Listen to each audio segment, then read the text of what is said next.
So once I realized, like in some areas, okay, like I'm the problem, Yeah. you know, Yeah. and This is until, true. yeah,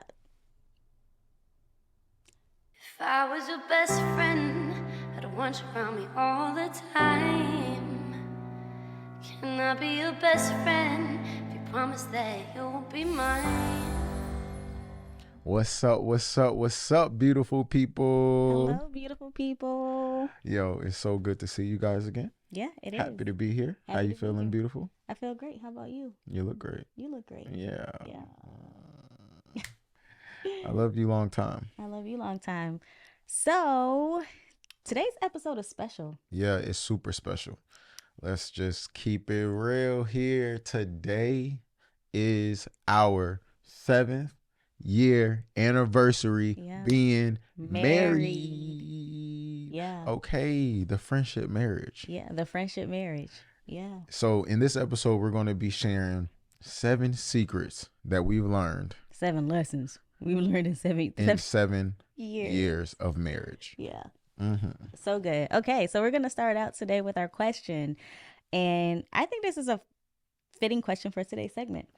So, what do you desire most for me, for yourself, and for our relationship in the year to come?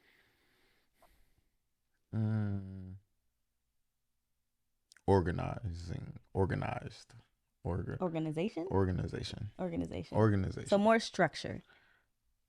Yeah, I concur. yeah, definitely more structure, but the word I use, organization, for sure. Yeah, that's him throwing a shot at me, but No, I'm just saying.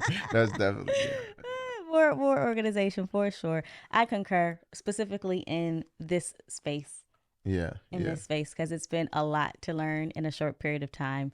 So just balance in this new way of life, particularly for me. Yeah. yeah. That's really good. That's really good. Yeah. So today we're actually gonna share 7 things apiece. So technically you're getting 14 things. So yeah, you're getting a double dose. Double dose. But the reason why these are like 7 secrets, because a lot of times these things aren't the things that are actually spoken about. Yeah. So what we're doing is giving you an insight on a real on our personal relational journey. Yes. Individual relational journey, like where I'm taking accountability for what I've learned. Yes. In my 7 years as a wife and a marriage. Yeah, and I'm taking responsibility for what I've learned as a husband and just being a married couple. Yeah. Yeah. All right, let's get into it. Yeah. Okay, so we'll be looking at our phones a lot, guys, because that's obviously where our notes are, right? Mm-hmm. So, what you want to tag team this? Yeah. So you go first. So you go one, I'll go one. You go one, I go one. All right, let's do all it. the way through there. Okay, so the first thing that I learned, well, the first thing on my list was the best preparation you can do for your spouse begins with being the best version of you for you first, right? And so prior to me meeting Jordan, and I didn't even put a term to it, right? It was kind of just like my individualized standard.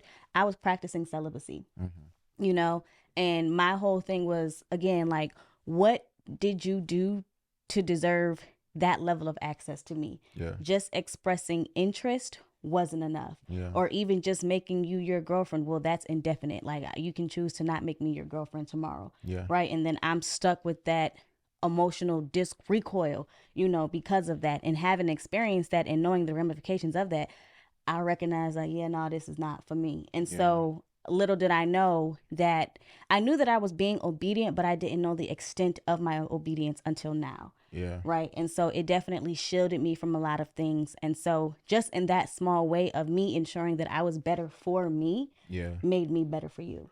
Yeah. But also as well, like, it started out of you doing it unknowingly. Yeah. But when we met and you met other people that was doing it as well, you were able to put a title to it. Yeah. Because when we met and then you met the rest of us in our friend group, you were able to put a title to it because we were walking in that as well. Right.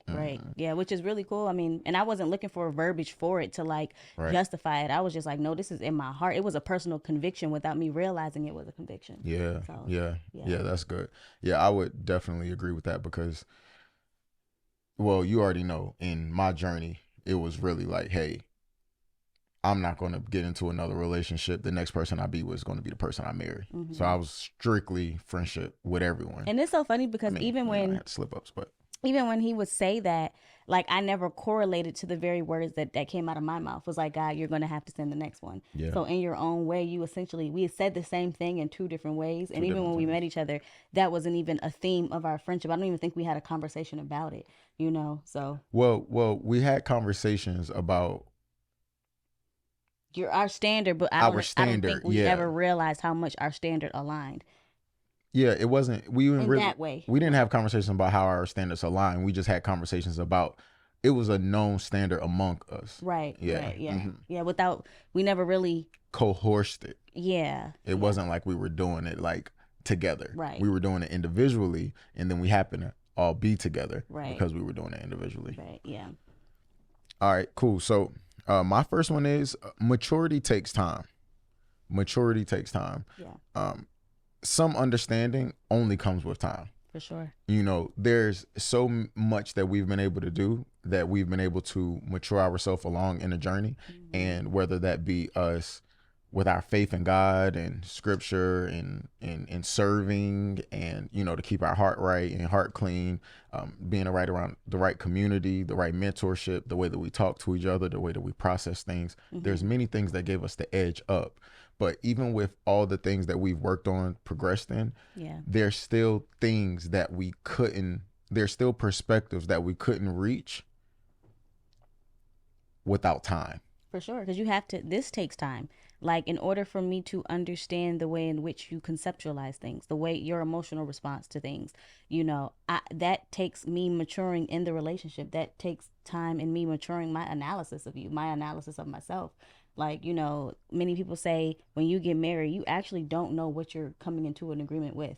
It's typically around year 4, year 5 that you see like, oh shoot, like, okay. Yeah. You don't know everything, but also Right. maturing in a sense of like perspective. Yeah. There's things that I'm just not going to be able to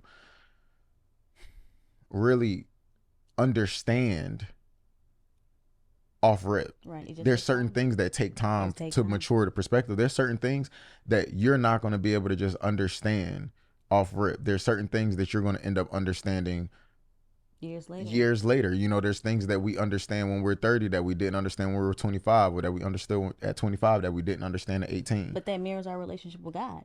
Yeah. Like, initially you're being fed milk, and as you grow teeth, it's like, okay, like, milk is no longer going to stain me when I require some kind of a protein. Yeah, for sure. So, for sure. Yeah. All right. My second thing that I learned in 7 years was I had to learn how to cleave. It takes a plan and it takes intentionality. And what I realized is we are selfish and can unintentionally get distracted by our own desires.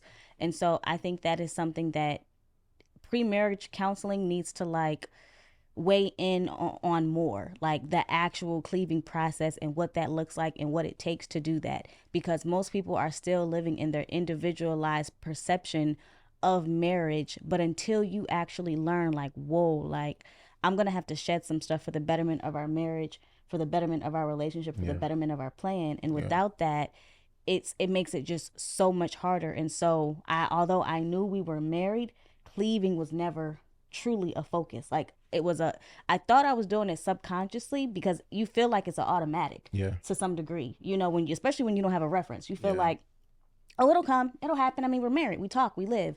Like, no, it's not intentional. So No, that's really good. And what cleaving means in biblical terms is gluing, gluing, the coming together, the joining in one.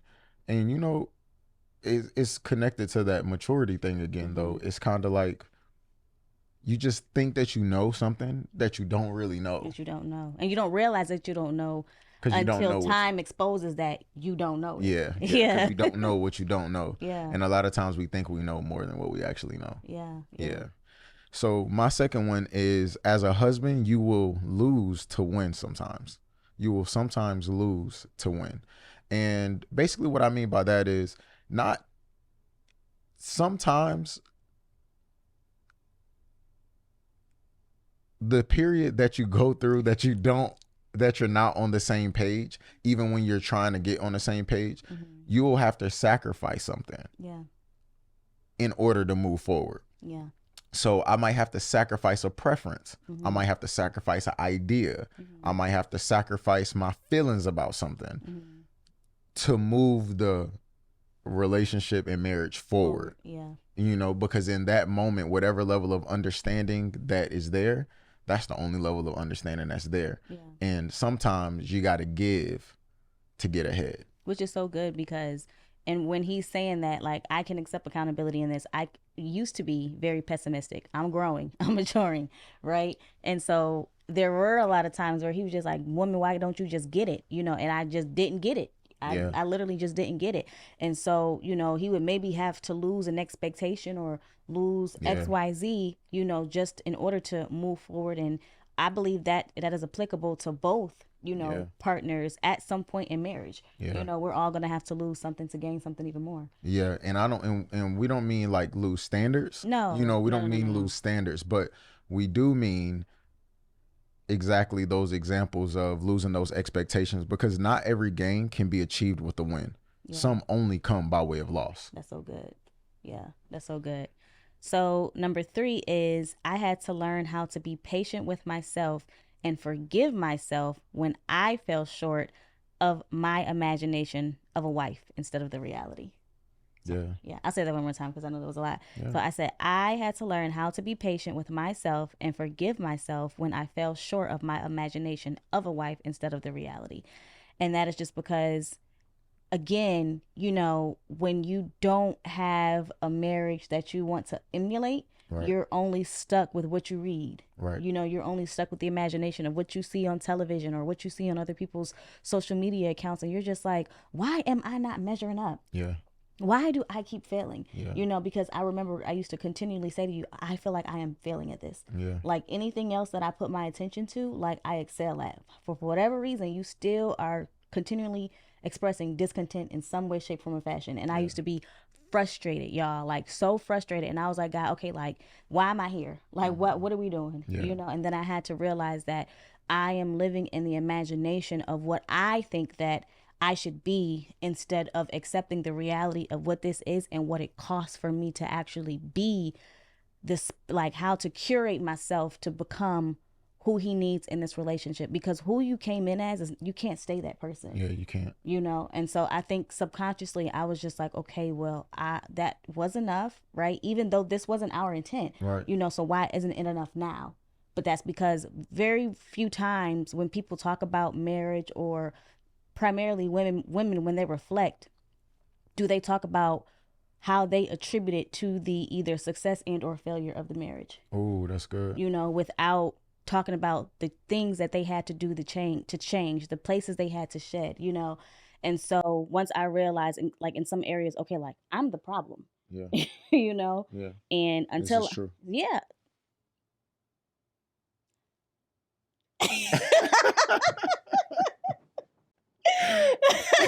Oh my God.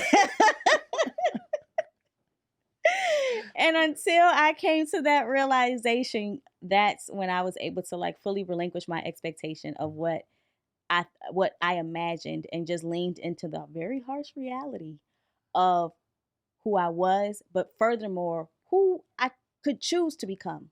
You know, Yeah, like because you said a lot of times when people talk about the failure of their marriages or the struggles of their marriages, they don't actually speak about their part in it or their role in it. mhm, And that's the number one thing that we always talk about.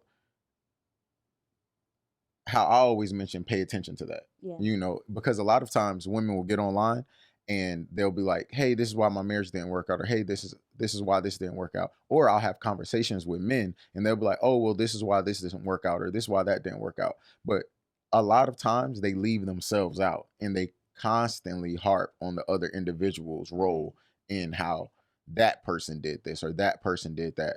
But even the best counselors, when they're having conversations with you, what mhm, they'll do is talk to you about about you. you. And that's one thing that I had to realize, especially when I was just in such a place of just discouragement as a wife. You know, I purchased this book called The Excellent Wife, and literally the first time I tried to pick up that book, I threw it. I was just like, no, I'm not reading this. And then I had to go back to it when I was in a place that I was able to actually receive and constructively criticize myself, because That book is a mirror. Like, nothing in there talks about what your husband did, what your husband said, how your husband reacted, what your husband did to you. It's all about you, your action, and your response. And she done read 50 books and she still ain't made it through that one. I haven't. I'm gonna get back to it though. All right. So my next one is the only way forward is together. Yeah. The only way forward is together. Yeah. So with grace, the only way forward is together with grace. Yeah. The best decision is the one that keeps you together. That's the best decision. When we're talking about, like I had this conversation with this guy and he was like, you know, me and my wife were about to get a divorce.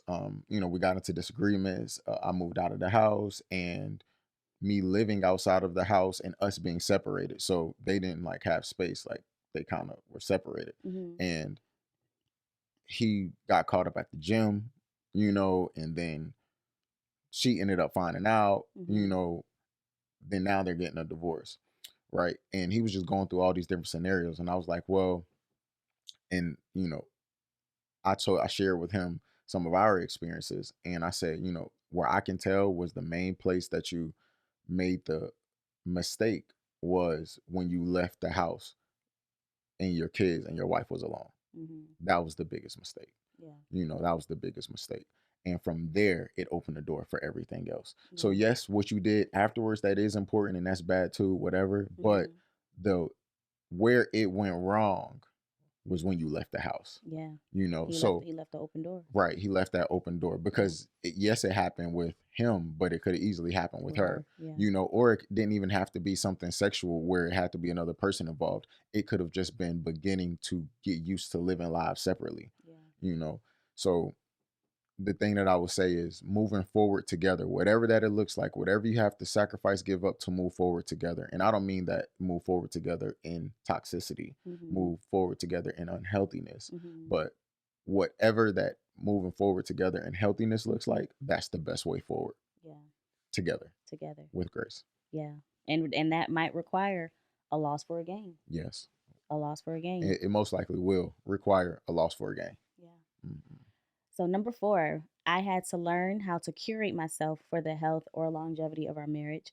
I had unhealthy practices that I didn't know were unhealthy, and I was dysfunctionally functional in some areas. No, I mean, I felt you though. Oh my God. Oh my gosh. So I can say what I can say by that is like my responses. So that was a real-time response, but that was like a healthy response that we can now laugh at and joke at. But I was really bad at stonewalling at one point, like really bad at stonewalling. And I did not realize how unhealthy that response was when I just became triggered. It was just like I just shut out, like literally just shut out. But what I didn't realize was it's 2 of us rowing this boat, right? So, but if I stop rowing, we just stuck. Yes. Because he can't get us there. Eventually, he's going to run out of gas. And if I'm just sitting here staring at him like, well, you figure it out. Yes.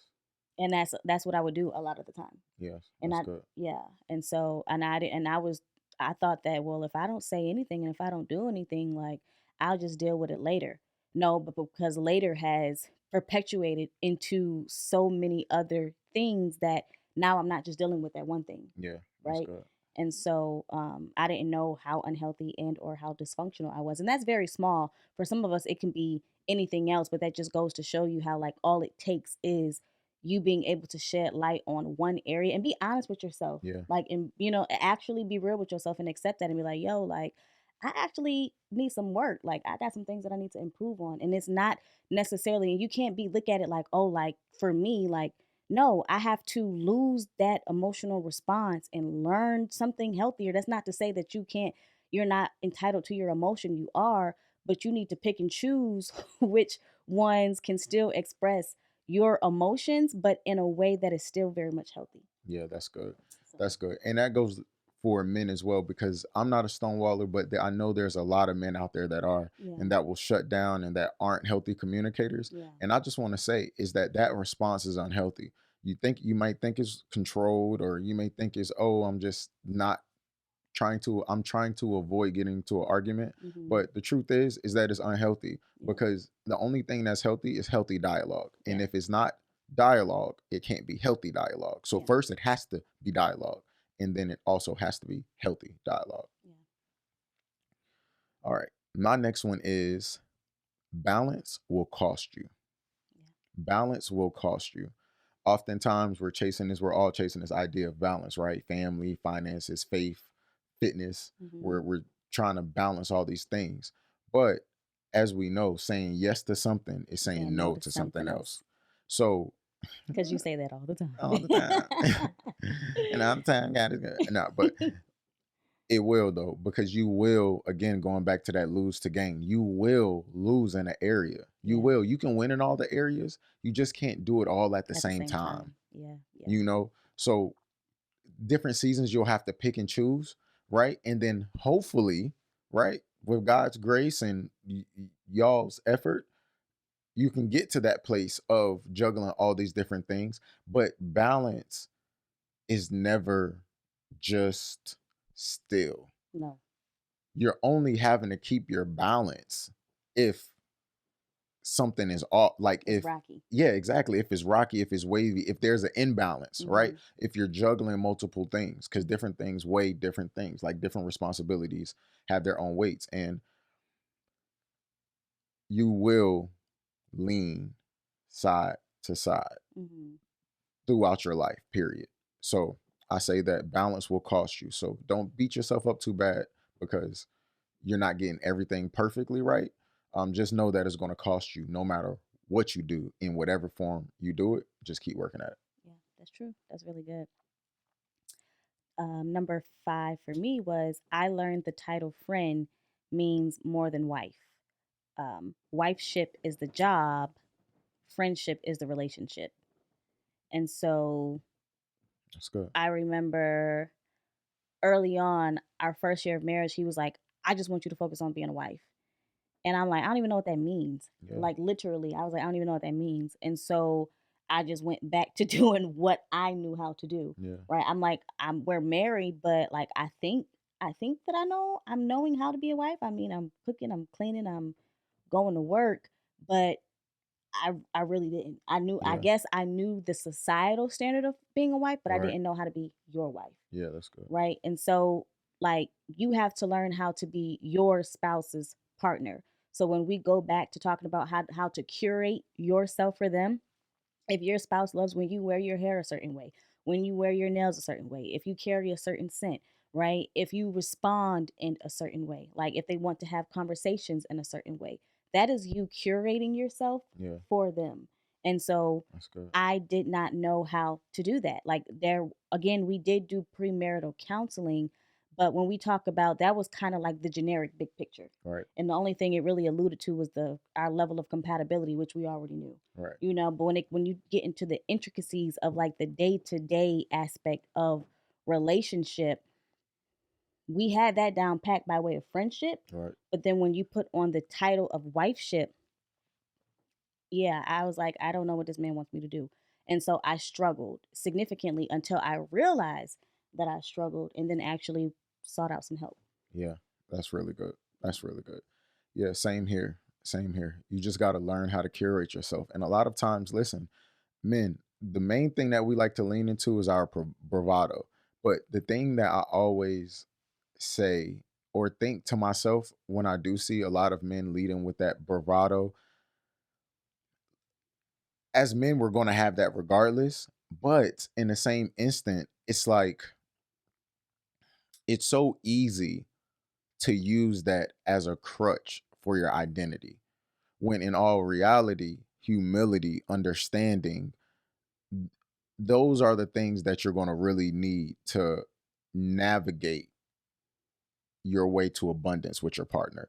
Because the bravado is good for her feeling protected, her feeling safe, her feeling secure, you feeling like a man, you being able to get the job done with certain things. So it has its place, right? But when it becomes our identity, then it gets a little muddy, because it's like toxic masculinity to a certain degree. Well, Well, I wouldn't say toxic masculinity. I would just say that there are some unhealthy reactions that can come with it because that bravado is usually connected to a level of ego. For sure. Yeah. You know, so there's some unhealthy things that bravado can feed as well. Yeah. You know, so it's just one of those things to be super mindful of, making sure that you curate yourself for your marriage. Well, I do think, and not necessarily just your manhood and how you view things through the lenses of being a man. for sure. But that goes aside. Well, and I think I do think toxic masculinity is fitting. However, it's like there's degrees of it, right? I don't really like that So term though. It's too broad.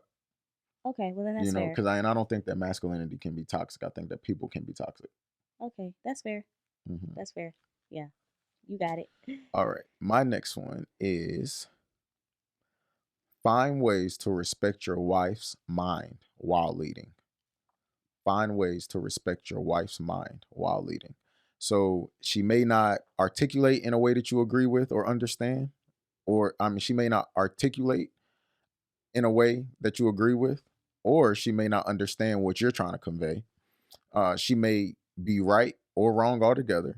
Either way, you have to find patience to ask for more clarity, and you have to ask challenging questions for her to answer for you both to gain joint clarity. Yeah. So that was a mouthful. So I'm going to break it down. So she may not articulate in a way that you agree with, right? So there's been plenty of times in our relationship where in our marriage, right? Or you could have said it better, or you just didn't have the words to articulate what you were really feeling or what you were really thinking. You know, so when you spoke, I responded back to what you spoke, and I felt like it didn't make sense. And when I was to challenge you in it, you wouldn't necessarily really have a response back because I was responding to what you said, and you didn't have all the right words, you know, so that created more confusion and more frustration for us both. And the challenge of that sometimes is like when I'm trying to curate, again, going back to the word curate, when I'm trying to curate my words and being mindful of what will provoke a healthy response, instead of just saying what I want to say, knowing that like, okay, that has a potential to be hurtful or harmful, you know, like to the relationship altogether. Like, and you aren't even gonna get to your point because now emotions have, are overshadowing your point because you've offended or you know what I'm saying, whatever. And so sometimes he calls it word gymnastics or like thought gymnastics. Yeah. Right. And sometimes I have to go through the exact same thing because it's like, how do I find the right word to convey what it is that I'm really trying to share, but without like triggering you. Yeah, but yes, yeah, for sure, without triggering, but also as well for it to be clear. Right. Clear. You know what I mean? 'Cause sometimes it's just simply not clear, right, you know? Right. But also as well, sometimes she won't understand what you're trying to convey. Right? So there's going to be times where she doesn't understand what you're trying to convey either, you know, and that's frustrating as well. It's like, yo, why can't you just see like this what I'm trying to do, and this what we need to do, and this how we need to do it, and we're gonna do it together, and you need to have this mindset so we can make it boom, you know. And then sometimes she's gonna be sitting there like, and then you like, why? No. But for real, it's frustrating sometimes, right? But at the end of the day, whether it's she's not conveying her words right, you're not conveying yours, or maybe you are conveying yours right and she's not understanding, or she's conveying hers right and you're not understanding, you have to find a way to respect her mind either way, you know, and find a way to honor her mind, right? Whether it's coming off confused or not, or you coming off confused. And sometimes you got to play dumb ladies too. Don't like literally like. No, wait. So, and so I also say, so she may be right or wrong altogether. It doesn't, whether she's right or whether she's wrong, it doesn't make a difference. You have to find ways to still honor her mind, honor her thoughts, whether she's right or wrong. Either way, you have to find the patience to ask for more clarity. So instead of just responding with a statement, respond with a question, respond with another question, right? Because maybe you can ask her questions that she didn't ask herself before she came to the conclusion that she has. Yeah. So the more questions that you're able to ask her about her conclusion, the more she's able to gain clarity on her conclusion. And sometimes she will her conclusion will either be clarified or it'll be changed altogether. And also as well, in those questions, you got to make sure that you're asking challenging questions. You have to make sure you're challenging what she's saying as well. So sometimes you'll ask for more clarity. Well, what do you mean by this?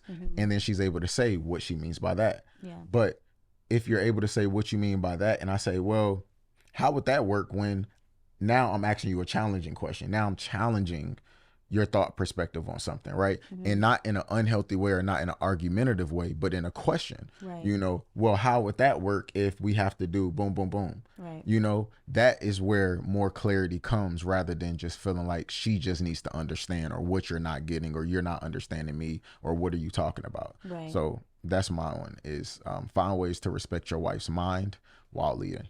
And it helps if you can take on an objective standpoint. I know many times, like within the context, conversations can be very subjective, but when you go to having to create challenging questions, the more objective you are able to make it, the less emotional it becomes. Yeah. You know, so that way you don't want to be talking to an emotional response instead of a logical response. Yeah. Because I know as women, you can be like, well, why you had to say it like that? Or what, you know? And so it's like, forget the question. Now I have to deal with something else. Like I have to deal with your triggering. I have to deal with your emotional response and not the conversation that we were initially having. Yeah, that's good, because there's plenty times where we will have conversations and I would mention something and never mind what I was mentioning. And now it's all about how she feels. And now we have nowhere to go, because now we're catering to her feelings over the actual conversation that we were having. And the conversation that we were having was necessary, but now we can't have it because we only have to have the conversations about her feelings, about the topic of what we're talking about. Right. Number 6 was, I learned you have to be graced to love. Love isn't automatic because of time and proximity, and you won't always want to choose it. Grace allows your person to be imperfect, and you love them in spite of. So when I say you have to be graced to love your person, like, you won't always want to be married to your person. Yeah. And that's just the honest God's truth. I don't care how great it is, right? At some point, like, life is going to life. What you make that face for? It was a time you didn't want to be married to me. There was a time where we was questioning it. Yeah, but it was a time where you didn't want to be married to me. I won't say I'm done. that. I'm done. I can't take it anymore. I'm done. No, I'm just playing. Go ahead. But that is some people's real response, whether it be the man or whether it be the woman. Mm-hmm. You know, like, you just hit, and it could be anything. Like it can be, I should be your everything. It could be the loss of a job and one of you not responding well to that. Like when we say for richer, for poor, for sickness and health. Your body. You know, like it's for seriously though, you know, and then you just get to this point where you're just like, I'm not dealing with this. Okay, well, okay. Where is the grace? Yeah. You know, so you literally have to be graced for your person, because the ebbs and flows of life, they're going to happen. And sometimes what happens might be within your control or it might be out of your control. But regardless, it's like, okay, we can do this. Okay, I was built for this, to deal with you, right? Because there's some things that I look at other people's situation, I say, ain't no way in I could deal with that. But you're graced for that person, not me. Yeah, You know? for sure. And single friends, what she means by graced for, part of that is being important about, like, allowing God to lead you to your partner, so that you're dealing with someone that's grace for you and you're grace for them. Because the road to abundance is long. Yeah. You know, the road to abundance is long. So you got to strap up and be ready. Yeah. But it's not about what you're willing to deal with, because a lot of times we're willing to deal with way less than what God is calling us to deal with. Right. So being graced for something means that there is something in me already that can help maneuver what's in her. There's something in her already that can help maneuver what's in me. Yeah. It's literally allowing space for their imperfection. Allowing space for their imperfection, and be okay with that, and not condemning them or ridiculing them for that. Right. And allowing space for not just their imperfections, but their lack of your expectations too. Yeah. You know, because there's plenty things that we might expect of each other that we may fall short of that expectation, or just not ever meet at all, or it might not even be realistic. It may not even be realistic. Right. But being able to have that grace, one, only comes from God. You know, two, it's even better when you're actually joint with your partner. Yeah. But let's say whoever you're married to at this point, or when you get married, grace is still something that you have to practice. It and is. Sometimes people say, like, yo, I don't think I married the right person, this and that. And all those things can be true. However, once you get married, it is literally the only way that marriage fails is if one or both of you does not submit to something that God has called you to submit to. Period. Because a husband and a wife can't fail if the husband is being who God told him to be as a husband, and what he told us a husband is, and a wife being what a woman being what a wife is supposed to be, and what God says a wife is. You can't fail. So even if you feel like, oh, I didn't marry the right person, you're married, so that is the right person now. That's the right person now. When you're married to him, that's the right person now. Unless you're being abused or, things of that sort. Well, that means that they're not being who God's called them. Exactly, called them to be. Gotcha. Yeah. All right. That was yours. Okay, mine. My number 6 is she's your helpmate, not your head. She's your helpmate, not your head. Now, this one in particular, I decided to speak about because I've had a lot of different male friends that they're such good guys in their heart that they will submit to a strong-willed woman because they love them and because they don't want to overpower them. But this is what I have to say, fellas. Don't just give in. Don't just give in. Just because you love them and you want to do it gently, don't just give in. Because a lot of men just give in. And this is what I have wrote down. You don't let her dictate something just because she's strong-willed. You don't let her dictate something just because she's strong-willed. You have to be able to dialogue with her by, one, having your plan and concerns clear. You have to make sure that whatever plan that you have or concerns that you have to make sure that you're able to convey it in a clear manner. That's good. Right? When communicating with her. And also by continuing to give retorts in hopes to come into a shared understanding. You have to retort what she's saying. At the end of the day, there's things that she's going to have an opinion about and yours are going to be different, but you have to be able to challenge it.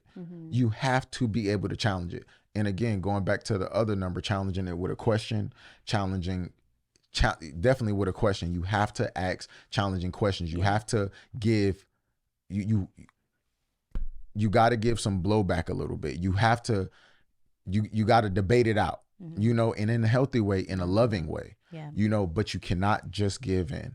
Okay. She's your helpmate, not your head. Even if she's more intelligent than you, more capable than you, more experienced than you,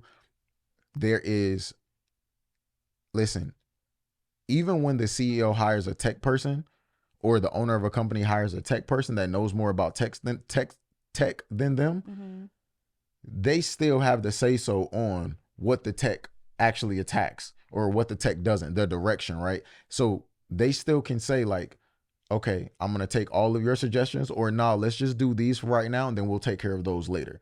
Right. So that is still your role as a husband. It's to still delegate. Even if her expertise are greater in an area, you still have to delegate. Right. So even if the delegation is, all right, I do agree with this, we can go this route. Regardless, you have to still stay in a position of delegation. Yeah. We definitely had to learn how to master the meeting of the minds. Yes. Yeah. Yeah, for sure. All right. Last one. Number 7 is God cares about who I am as a wife and less about what I am as a wife. That's really good. Yeah. Say it again. God cares about who I am as a wife and less about what I am as a wife. And so, what does that mean? Literally, it means to be more like him. Be more like him. He doesn't care what I can do. He doesn't care that I can cook or that I can fold laundry or clean a bathroom or, run the operations of the household. He cares. Or work a business or make money. Yeah, or work a business or make money. It's literally how, and pun intended, It's how do I treat my spouse? How do I talk to my spouse? How do I reverence my spouse? How do I adorn my spouse? How do I meet with my spouse? How do I prioritize my spouse? How do I encourage my spouse? How do I cover my spouse? How do I pray for my spouse? All of those things, right? How do I worship with my spouse? All of those things. So he doesn't care about what you can do, but he cares about who I am, and does that align with who he's called me to be? Does that align with who I am in him? And that took a while for me to learn as well, because I'm like, I was doing the what, right, but I did not know the character of a wife. I knew the duties of a wife. I knew the titles and the responsibilities. You signed up for the job, like here's the job description, right? But in that, when you get hired, like I know we hear all the time, your talent will take you places your character can't keep you. And not to say that my character couldn't keep me there. I just did not know what was required of my character in order to fully develop and curate that version of me. So to maximize my position. Yeah, that's so good. That's so good. Y'all, we speaking on some high level stuff. I hope that y'all picking up what we dropping. And some of y'all in the comments that leave a comment, we know that y'all do pick up on what we dropping. And we appreciate it. We really, really do. We really, really do. The feedback it's nice to know that, one, you guys are listening. So thank you. We don't take that lightly. And two, that what we have is of some value. No, what we have is of a lot of value. Of a lot of value. And it's even more than what y'all can even understand right now. But y'all will understand it as time goes on. Yeah. But the thing that I will say about what you said, learning the difference between what and who is so significant. Because a lot of times we will mistake the what for the who. Yeah. And we will feel like that because I know the what, I am the who. Yeah. Or the what is the who. And just because you're operating in a what doesn't make you a who. Y'all ever heard, I know it's so silly, but like, just because you make money, it doesn't make you cool. You can still be a lame. You know what I mean? You can still be a bum. You can still be rude. You can still be arrogant. You can still be a piece of crap. Like, just because you're successful doesn't make you a great person, kind of thing. And that's the same truth for anything. Just because you get married, it doesn't make you a great wife. Yeah. Just because you're married doesn't mean that you're a great husband. Yeah. Just because you provide doesn't mean that you're a great man. Yeah. Just because you cook, clean, or you're a boss doesn't make you a great woman. Yeah. That's so good. So the what is different than the who. And ladies, I just want to put this out. Like, I really think that it would be wise and really a great opportunity. I've been saying, and I've been saying it to you, but I just want to share with you guys. Put in the comments and you let me know your thoughts. If we were to develop, but particularly I, speaking from wifeship, just some type of training on just becoming a wife. Like, yes, we're doing that in the realm of friendship, but like, okay, it's like we've transitioned from friend and now we're engaged. What do I do? What do I do? So tell us if you would find that of value and what would you would like, because that's what we did not have, and that's what we so desperately needed. Like, we had the basic foundation of that, but we wanted to go in depth. Like so when something arose, it was just like, oh, I was already pre-warned of this. And even if I could not conceptualize the full reality of that, it's just like I have a point of reference of what I thought or how I thought I could and or should respond. But now that I'm being met with it in reality, I now have enough wisdom, and I have a community, and I have enough discernment to know how to I guess, deal with this in a healthy manner. Yeah, for sure. I would even say, for the,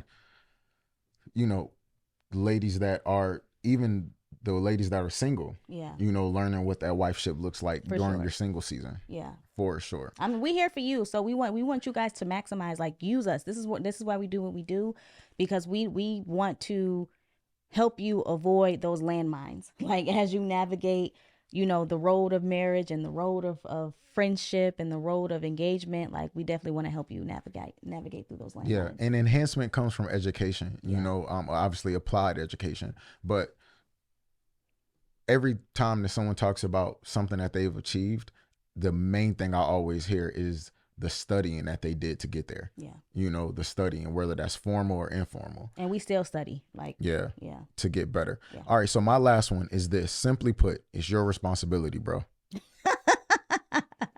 I know it gets on your nerves. It frustrates you. The responsibilities. But seriously, like, it's your responsibility, bro. When it all boils down to it, at the end of the day, After everything's said and done, you're upset, talking to God, ready to leave, walk out, disagreeing, ready to go to a booty club, whatever. It's your responsibility, bro. Yeah. And just remember, at the end of the day got to end. So at the end of the day gonna end. Listen, and yes, y'all are in this together, but it's your responsibility last to make sure it gets done. Yeah.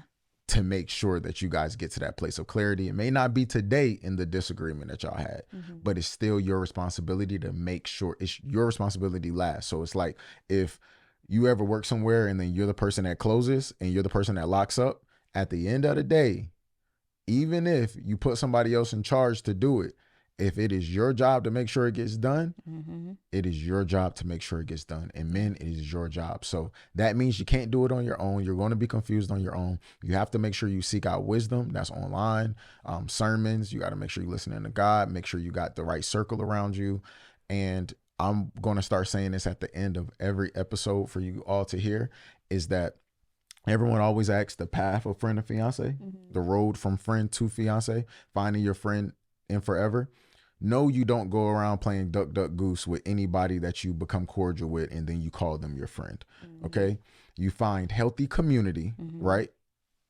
Right. So healthy community, meaning that faith-based community, people that are after God's own heart, healthy community. And from that big, healthy community pool, healthy friendship comes, right? There's that smaller pool of people. And from that smaller pool of healthy friendship, healthy marriage, okay, a healthy spouse comes from healthy friendship. Yeah. Healthy friendship comes from healthy community, okay?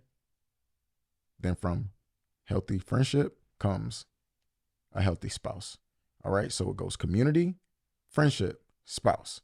Healthy community, healthy friendship, healthy spouse, all right? And we're going to take you on that journey together. Yeah.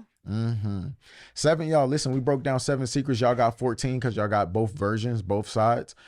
This is very important stuff. This is, for me personally, I know that this is one of the most important episodes that we made, primarily because we gave you both sides of the male and woman. Usually we're speaking to all of you at the same time, right? But this, we gave you practical things from the male side and the woman side. So no one can feel like, oh, well, what about the guys or what about the girls? Because that's everybody thing, Right. Even me, listen, I can't stand when, especially a male, when a male get to talking and he talk about, actually, I can't stand when nobody does it. Just focuses on one side or the other. One species, one gender. One species. One gender. Sorry, one gender. I mean, well, it's 2024, so it's a whole lot of hope. Y'all know. Well, we love y'all. We love y'all so much. We do love you. You do love you. And yeah, y'all, 7 years.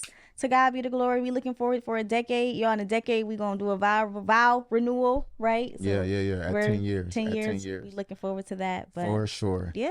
Yep. 7 secrets we learned in the 7 years of marriage. Yeah.